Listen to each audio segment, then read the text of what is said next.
ఛత్రపతి మహారాజ్ గురించి బ్రిటిష్ వాడు ఏమన్నాడో తెలుసా? అలాంటి వాడు ఒక్కడైనా మా దగ్గర ఉంటే మొత్తం ప్రపంచాన్ని మేము గెలవగలుగుతాం. ఎగ్జాక్ట్లీ.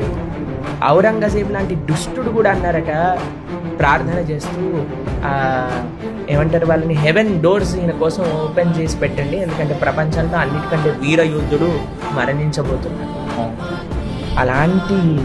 అలాంటి పౌరుషం కలిగిన భూమిలో మనం పుట్టామండి.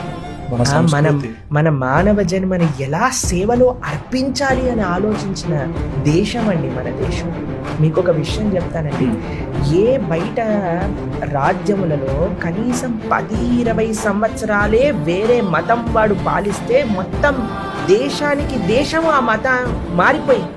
కానీ మన భారతదేశానికి 1000 సంవత్సరాలుగా అన్య మతస్థులు మనల్ని ఆక్రమించినా సరే ఇప్పటికీ సనాతన సంస్కృతి నిలబడింది.